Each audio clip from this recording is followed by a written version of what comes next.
यदि कसैले फ्याट्टै सोध्यो भने कि 2 + 2 कति हुन्छ, जवाफ त तुरुन्तै आउँछ नि है, 4। हो, त्यसमा त बिना कुनै सोचविचार सिधै अटोमेटिक जवाफ आउँछ। एकदम। तर मानौ अब अलि फरक प्रश्न सोधियो, जस्तै चन्द्रमा आएर सिधै प्रशान्त महासागरमा थोकियो भने त्यहाँबाट उठ्ने छालको उचाइ कति मिटर होला? ओहो, अब यस्तो सोद्धा त पक्कै पनि मान्छे ठक्क रोकिन्छ, तुरुन्तै जवाफ आउँदैन। हो नि, रोकिन्छ, सायद आँखामाथि गर्छ, एउटा लामो साहस तान्छ, अनि दिमागमा धेरै कुरा खेल्न थाल्छ। र अचम्मको कुरा के छ भने हिजोसम्म आर्टिफिशियल इन्टेलिजेन्स वा एआईमा यसरी रोकिएर सोच्ने क्षमतालाई असम्भव नै मानिन्थ्यो। सही भन्नुभयो। अहिलेसम्मका एआई मोडलहरूले जतिसुकै गाह्रो वा सजिलो प्रश्न भए पनि एकै नासले तुरुन्तै शब्दहरू फलक्ने गर्थे। तर अहिले के भइरहेछ भने प्रविधिको दुनियाँमा एउटा ठूलो शिफ्ट आइरहेको छ। र आजको हाम्रो यो गहिरो अध्ययनको मुद्दा नै यही शिफ्टलाई डिकोड गर्ने हो। आज हामीसँग एउटा धेरै महत्त्वपूर्ण स्रोत छ, जुन कम्प्युटर विज्ञानका शिक्षक प्रकाश छेत्रीले तयार पार्नुभयो छ। उहाँले गुगल जेमिनाई 2.0 थिङ्किङ मोडलको बारेमा निकै विस्तृत र प्रविधिक विश्लेषण गर्नुभएको छ, हैन त? हो, एकदम। अनि आज हामी यो मोडलले कसरी काम गर्छ भनेर मात्र होइन कि यसले कसरी मान्छेले जस्तै सोच्ने क्षमता विकास गर्दैछ भन्ने कुरा हेर्नेछौँ। यो कुरा आर्टिफिशियल जनरल इन्टेलिजेन्स वा एजीआई तर्फको एउटा ठूलो कदम कसरी हो भन्ने कुरा बुझ्नु नै आजको हाम्रो मुख्य उद्देश्य हो। यो विषय साँच्चै नै रोमाञ्चक छ, किनभने गुगल, ओपन एआई र एनभिडिया जस्ता ठूला कम्पनीहरू लामो समयदेखि एउटा ठूलो पर्खालमा थोकिरहेका थिए। उनीहरूले बनाएका एआईले फुरुरो जवाफ त दिइरहेका थिए, तर त्यो एआईले आफूले के बोलिरहेको छु भनेर रातिभर पनि सोचिरहेको थिएन। त्यो त केवल डाटाको आधारमा अर्को शब्द के आउँछ भनेर गरिने अनुमान मात्र थियो नि, होइन या? हो नि, ठ्याक्कै त्यही हो। अब यो कुरालाई अझै प्रष्ट पार्न अलिकति पछाडि जाउँ। मलाई अझै याद छ नोभेम्बर 2022 को त्यो समय जब ओपन एआईले च्याटजीपीटी सार्वजनिक गर्यो। रातारात संसारभरि तहल्का नै मचियो नि। एकदम, त्यो समय त सबैतिर हल्लाखल्ला थियो। र प्रकाश छेत्रीको डकुमेन्टले पनि त्यो बेला गुगलको हेडक्वार्टरभित्रको अवस्थालाई निकै रोचक तरिकाले प्रस्तुत गरेको छ। त्यहाँ त एउटा के भन्छ, कोड रेड नै घोषणा भयो रे नि। हो, गुगलको लागि त्यो एउटा अस्तित्वकै सङ्कट जस्तो थियो। वर्षौंदेखि मान्छेहरूले केही खोज्नु पर्यो भने सिधै गुगल सर्च गर्थे, तर च्याट जीपीटी आएपछि त सबैले च्याटबटबाटै सिधै र छिटो उत्तर पाउन थाले। भनेपछि गुगललाई आफ्नो सर्च इन्जिनको एकाधिकार गुम्ने डर भयो। हो नि, अनि त्यही हतारो र डरको बीचमा बजारलाई हामी पनि छौँ नि भनेर देखाउन उनीहरूले हतार जेमिनाई 1.0 बजारमा ल्यायो। तर हतारको काम लतरपतर भने जस्तै भयो त्यो त। जेमिनाई 1.0 ले एकदमै छिटो जवाफ त दिन्थ्यो, तर त्यसमा हलुसिनेसनको एकदमै ठूलो समस्या देखियो। हलुसिनेसन भनेको कस्तो भने एआईले पूर्ण आत्मविश्वासका साथ पुरै झुट कुरा बोलिराखेको हुन्छ। सही कुरा। मलाई त यो पुरानो एआई ठ्याक्कै एउटा सुङ्गा जस्तो लाग्छ। एउटा यस्तो सुङ्गा जसले करोडौं किताबहरू राटेको छ। उसलाई अघिल्लो शब्द घाम छ भने पछिल्लो शब्द लाग्यो हुन्छ भन्ने डेटाबाट थाहा छ। तर घाम भनेको के हो, यसले पोल्छ कि पोल्दैन भन्ने कुरा त्यो सुङ्गालाई केही थाहा हुँदैन। एकदम। अहिले साँच्चै घाम लागेको छ कि छैन भन्ने पनि थाहा हुँदैन। त्यो सुङ्गाको उदाहरण एकदमै सटीक लाग्छ मलाई। किनभने पुराना लार्ज ल्याङ्ग्वेज मोडेलहरू वा एलएलएमहरू भनेका खासमा प्रोबेबिलिस्टिक वर्ड क्याल्कुलेटर मात्र थिए।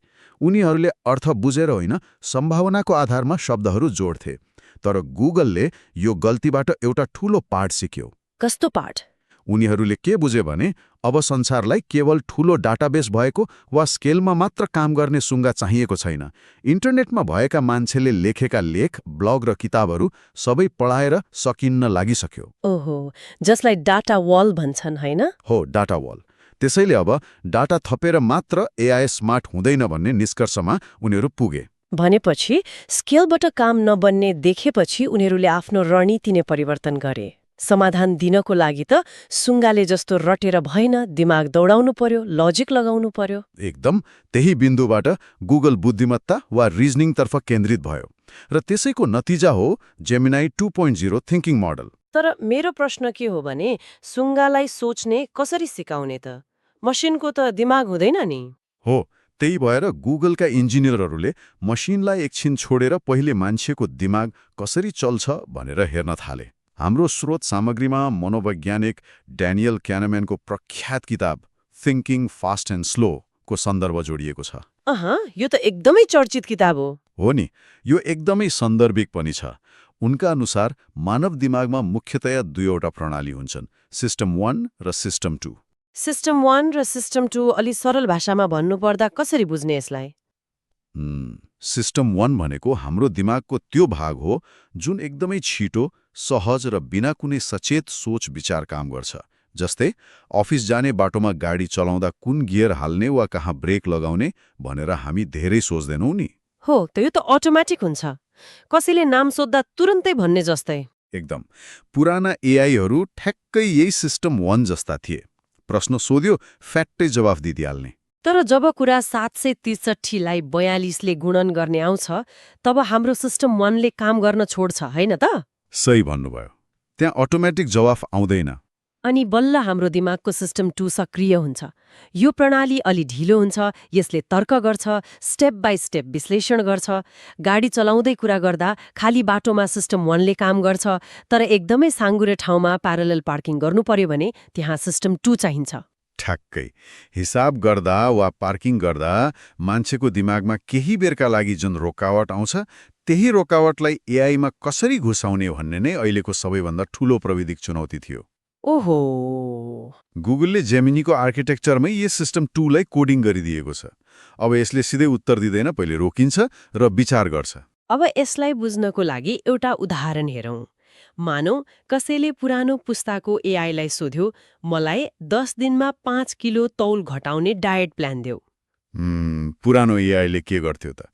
पुरानो एआई, जुन अघि हामीले भने जस्तो सिस्टम 1 मात्र थियो, त्यसले तुरुन्तै इन्टरनेटबाट छानेर एउटा खतरनाक र अव्यवहारिक डायट प्लान अगाडि सारिदिन्थ्यो।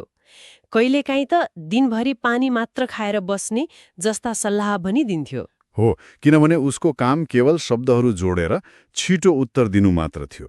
तर यो नयाँ थिङ्किङ मोडलले त्यसरी काम गर्दैन, हैन? गर्दैन। यो पहिले रोकिन्छ। ब्याकग्राउन्डमा यसले आफैसँग एउटा लामो संवाद गर्छ। यसले सोध्छ कि 10 दिनमा 5 किलो तौल घटाउनु स्वास्थ्यको दृष्टिकोणले ठिक हो? विज्ञानले के भन्छ? अनि आफै जवाफ दिन्छ। हो, उत्तर आउँछ, होइन, यो निकै अस्वस्थकर र खतरनाक हो।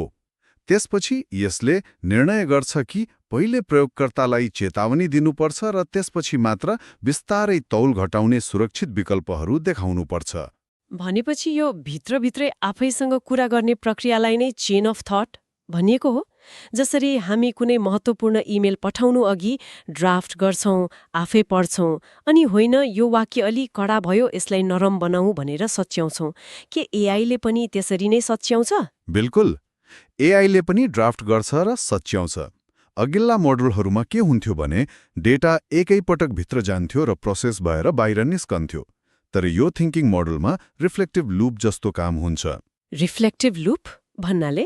यदि स्टेप 1 पछि स्टेप 2 मा जाँदा एआईलाई लाग्यो कि यो तर्क त गलत बाटोमा जाँदैछ भने यसले स्टेप 3 मा फाड्किनुको साटो पछाडि फर्केर स्टेप 2 लाई नै भट्काउँछ र नयाँ तरिकाले सोध्छ। हो, त्यो त सच्चै मान्छेले जस्तै भयो। अनि डकुमेन्टमा एउटा रिजनिङ टोकन भन्ने शब्द पनि छ। यो भनेको चाहिँ के हो नि? अब जब जेमिनी थिङ्किङ मोडलले काम गरिरहेको हुन्छ, यसले स्क्रिनमा अन्तिम जवाब देखाउनु अघि ब्याकग्राउन्डमा हजारौं शब्दहरू वा टोकनहरू जेनेरेट गरिसकेको हुन्छ। यी टोकनहरू प्रयोगकर्ताले देख्दैनन्। त्यो भनेको उसको आफ्नै भित्री विचारहरू भयो। हो नि, यी लुकेका टोकनहरूले नै अन्तिम जवाफ कति तार्किक हुन्छ भनेर निर्धारण गर्छन्। यसले सम्भावित गल्तीहरू पहिल्यै खोटलेर फालिसकेको हुन्छ। यो सबै सुन्दा एकदमै राम्रो सुनिन्छ, तर मेरो दिमागमा एउटा प्रश्न खेलिरहेको छ। साना बच्चाहरूलाई त हामीले कुनै राम्रो काम गर्यो भने ल शाबास भनेर चकलेट या टफी दिएर पुरस्कृत गर्छौं। उनीहरू त्यही पुरस्कारको आशमा राम्रो काम गर्न सिक्छन्। तर एउटा सफ्टवेयरलाई, एउटा कम्प्युटर कोडलाई कसरी चकलेट दिने? यो त असम्भव जस्तै सुनिन्छ नि। एआईले आफूले गल्ती सच्याउँदैछु भन्ने कुरा कसरी सिक्छ त? यो एकदमै जायज प्रश्न हो। मसिनलाई चकलेट त दिन मिल्दैन, तर त्यसको सट्टा गणितीय आँका वा रिवोर्ड दिन्छ। रिवोर्ड कसरी? गुगलले यसको लागि RLHF वा रिएन्फोर्समेन्ट लर्निङ फ्रम ह्युमन फिडब्याक भन्ने प्रविधिको निकै उन्नत रूप प्रयोग गरेको छ। अझ प्राविधिक भाषामा भन्नुपर्दा उनीहरूले प्रोसेस रिवार्ड मोडल बनाएका छन्। पक्नुहोस् है, प्रोसेस रिवार्ड मोडल भनेको अन्तिम नतिजालाई मात्र नभएर प्रक्रियालाई वा बाटोलाई नै रिवार्ड दिने? ठ्याक्कै त्यही हो। पहिले के हुन्थ्यो भने एआईलाई गणितको कुनै हिसाब दियो र अन्तिम उत्तर 4 आयो भने मात्र उसले पोइन्ट पाउँथ्यो। उत्तर 5 आयो भने उसले 0 पाउँथ्यो। सही हो। तर यो नयाँ प्रोसेस रिवार्ड मोडलमा एउटा राम्रो गणित शिक्षकले जस्तै काम हुन्छ। अर्थात् उत्तर गलत भए पनि स्टेप सही छ भने पार्शियल मार्किङ पाउने? हो नि। यदि कुनै बेला अन्तिम उत्तर अलिकति गलत नै भए पनि यदि एआईले प्रयोग गरेको फर्मुला, तर्क र सोच्ने प्रक्रिया एकदम वैज्ञानिक छ भने एआईले सकारात्मक अङ्क वा रिवार्ड पाउँछ। ओहो। यसले गर्दा एआईलाई के पर्छ भने मैले अन्तिम उत्तर रटेर होइन, सोच्ने तरिका सही बनाएर पोइन्ट कमाउनु पर्छ। यसले एआईलाई लजिक लगाउन बाध्य बनाउँछ। ओहो, यो त गजबको कुरा भयो। तर डकुमेन्ट अगाडि बढाइ जाँदा एउटा अर्को विषय आउँछ, सेल्फ इम्प्रुभमेन्ट लुप। अघि हामीले भन्यौं नि, इन्टरनेटमा मानिसहरूले लेखेको डेटा सकिँदैछ, डेटा वाल आइसक्यो भनेर। अनि गुगलले के गर्यो त भन्दा जेमिनीबाटै उच्च स्तरको रिजनिङ डेटा अर्थात् तर्कपूर्ण जानकारीहरू जेनेरेट गरायो र त्यही डेटा प्रयोग गरेर फेरि जेमिनीलाई नै थप तालिम दियो रे। यसलाई हामी चेस वा बुद्धिछल खेलको उदाहरणबाट बुझ्न सक्छौं। एउटा सामान्य चेस खेलाडीले सिक्नको लागि अरू मानिसहरूसँग खेल्नुपर्छ। हो, प्र्याक्टिस गर्न। तर जब ऊ एउटा उच्च स्तरमा पुग्छ उसले आफूभन्दा बलियो प्रतिद्वन्दी पाउँदैन अनि ऊ आफै एकातिरबाट सेतो गोटी र अर्कोतिरबाट कालो गोटी चलेर आफैसँग खेल्न थाल्छ। अनि आफ्नै गल्तीबाट सिक्दै सिक्दै ऊ अझै खतरा ग्रान्डमास्टर बन्छ। एकदम सही। गुगलको एआईले अहिले ठ्याक्कै त्यही गरिरहेको छ। मान्छेले बनाएको डाटा सकिएपछि यसले आफ्नै तर्कको विरुद्धमा अर्को तर्क राखेर आफैलाई प्रश्न सोधेर करोडौं पटक आफैसँग खेलेर उच्च स्तरको डाटा बनाउँछ र आफैलाई निखार्दै लान्छ। बाहिरको संसारको भर पर्नै पर्दैन। भनेपछि यो मोडेल त आफैमा एउटा ज्ञानको कारखाना जस्तो पो भन्यो। तर अब यो सबै प्रविधिक कुरालाई एकछिन छेउमा राखेर हेरौँ, सुन्ने मान्छेलाई उनीहरूको दैनिक जीवनमा, अफिसमा वा पेसामा यो थिङ्किङ मोडेलले कसरी फरक पर्छ? यो साँच्चै नै हामीले महसुस गर्ने गरी फरक छ त? यो जमिन र आकाश जत्तिकै फरक छ। यसका प्रमाणहरू हामीले टेस्ट स्कोरहरूमै देख्न सक्छौं। जब एआईको बौद्धिक क्षमता नाप्ने कठिन परीक्षाहरू लियो, जस्तै एएमआई जस्ता गणितका अत्यन्तै जटिल परीक्षाहरू, त्यो त धेरै गाह्रो हुन्छ नि, हैन? हो नि, त्यहाँ जेमिनी थिङ्किङले त्यो स्तरको स्कोर ल्यायो जुन संसारकै टप 1% उत्कृष्ट मानव विद्यार्थीहरूले मात्र ल्याउन सक्छन्। त्यसैगरी कोडिङ र लजिकको क्षेत्रमा गुगलको यो मोडलले ओपन एआईको O1 मोडललाई धेरै ठाउँमा जितेको छ। त्यो पनि धेरै कम कम्प्युटिङ पावर प्रयोग गरेर। मलाई यसमा सबभन्दा गजब लागेको कुरा सफ्टवेयर कोडिङको सन्दर्भ हो। पुराना मोडलहरूले कोड लेख्दा साना साना तर धेरै दुःख दिने गल्ती गर्थे, जस्तै कतै एउटा ब्र्याकेट वा कमा राख्न भुलिदिने। हो, अनि त्यो कोड रन गर्दा पुरै बिग्रिने। तर यो थिङ्किङ मोडलले त कोड लेख्नु अघि नै दिमागभित्रै त्यसको मेन्टल सिमुलेसन गर्छ रे नि, होइन? हो, मेन्टल सिमुलेसन भनेको कोड चलाउनुभन्दा पहिले दिमागमा चलाएर हेर्ने प्रक्रिया हो। जसरी एउटा अनुभवी इन्जिनियरले घरको नक्सा हेर्दै गर्दा यो पिलर यहाँ राख्यो भने उताको भित्ता कमजोर हुन्छ भनेर पहिल्यै अन्दाज गर्न सक्छ। त्यस्तै हो। हो, जेमिनीले पनि कोड लेख्दा लेख्दै कहाँनिर बग वा एरर आउन सक्छ भनेर पहिल्यै सिमुलेट गर्छ र सच्याउँछ। यसको व्यावहारिक प्रयोगलाई हामी एउटा मेडिकल उदाहरणबाट पनि हेर्न सक्छौं जस्तो लाग्छ। मानौ अस्पतालमा कुनै एकजना डाक्टरले जेमिनी प्रयोग गरिरहनु भएको छ। कुनै बिरामीको लक्षणहरू राख्दा पुरानो एआईले के गर्थ्यो भने इन्टरनेटमा भएका जानकारीको आधारमा ती लक्षणसँग मिल्ने रोग र औषधिको एउटा लामो लिस्ट फ्याट्ट निकालिदिन्थ्यो। त्यसले सन्दर्भ र परिस्थिति वा कन्टेक्स्ट बुझ्दैनथ्यो। हो, पुरानो एआईले त्यो औषधि त्यो विशेष बिरामीलाई दिन मिल्छ कि मिल्दैन भनेर सोच्दैनथ्यो। तर जेमिनी थिङ्किङ मोडलले फरक तरिकाले काम गर्छ। कसरी? यसले सोध्छ पर्ख, यी बिरामीको उमेर 60 वर्ष छ र उहाँलाई प्रेसरको पनि समस्या रहेछ।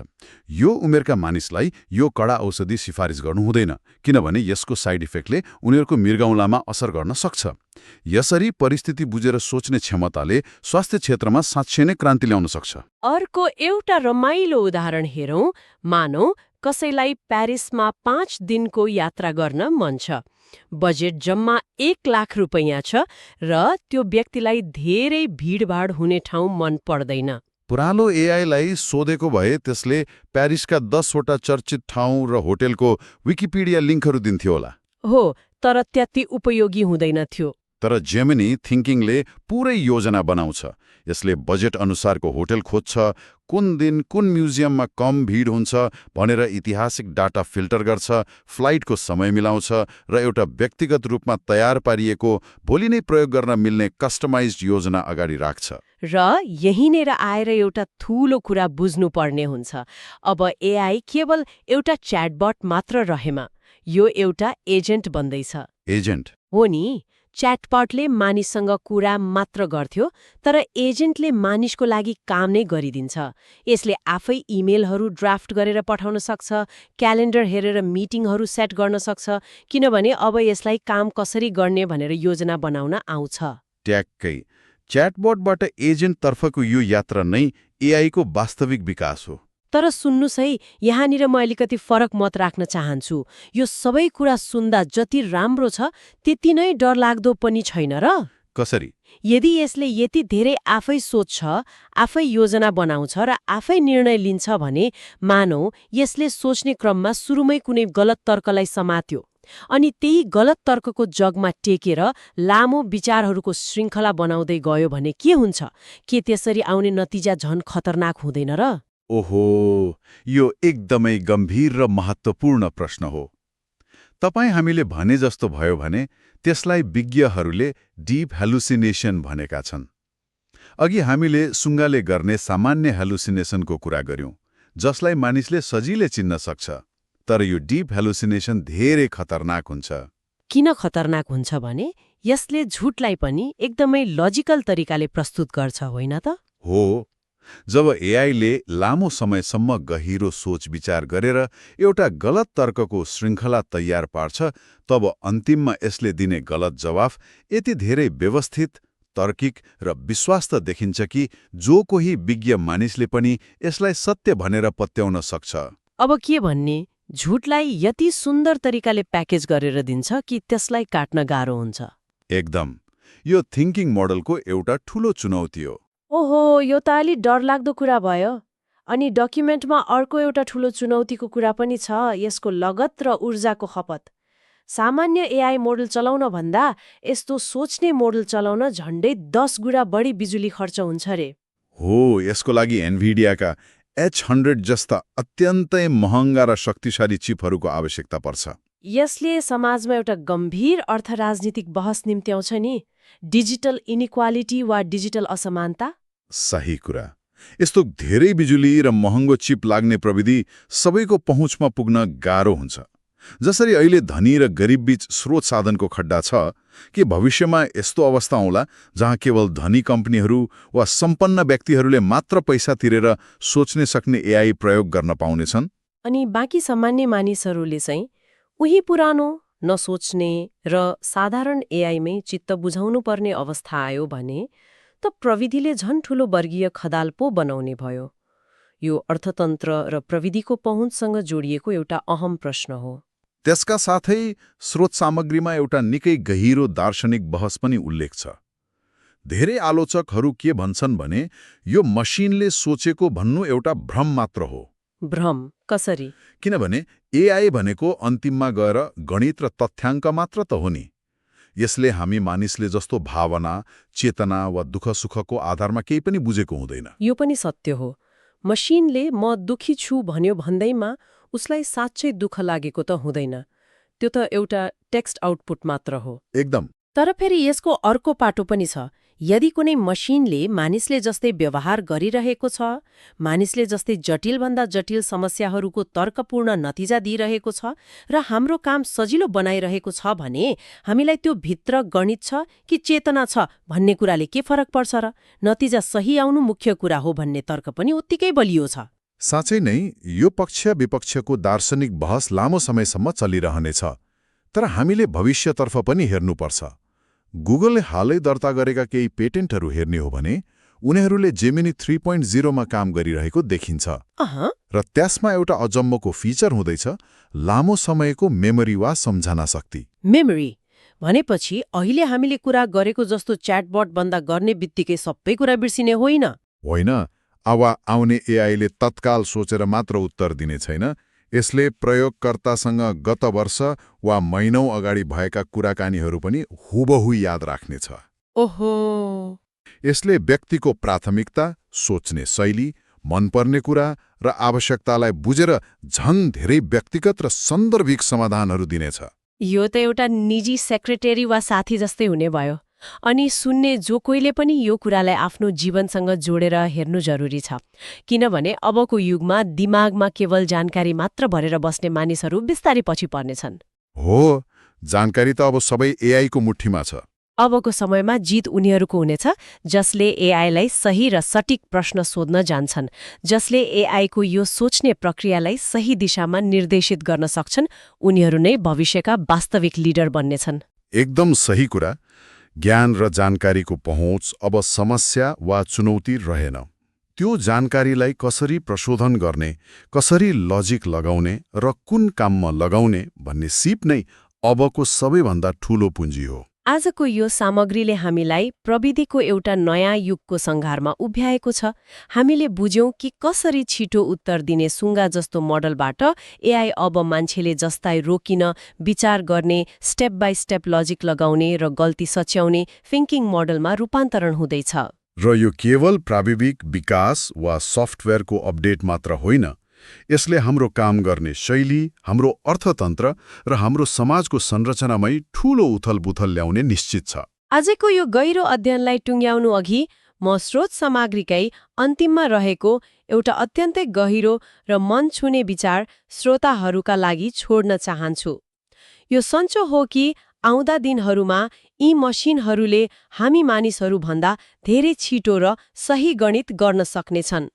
उनीहरूले संसारकै उत्कृष्ट सफ्टवेयर कोडहरू लेख्नेछन् र हामीले सोच्न नसक्ने जटिल समस्याहरू सुल्झाउनेछन्। तर के उनीहरूले कहिल्यै मानवीय समानुभूति वा हाम्रो जस्तो अन्तरात्मालाई साँच्चै महसुस गर्न सक्लान्? यो सच्चै सोच्ने कुरा हो। र अझ महत्त्वपूर्ण कुरा, जब भोलि यी सोच्ने सक्ने एआईले हाम्रा गणित मात्र होइन, हाम्रा भावना र संवेदनाहरूलाई पनि आफ्नो लामो मेमोरीमा याद राख्न थाल्नेछन्, तब के हामीले एउटा मसिन र एउटा मानिस बीचको फरक छुट्याउन सक्नेछौँ त? यो एउटा यस्तो प्रश्न हो जसले हामी सबैलाई आउने धेरै वर्षसम्म सोच्न बाध्य बनाउनेछ। आजलाई भने यति नै। यस्तै अर्को गहिरो अध्ययनको साथमा फेरि भेट हुनेछ।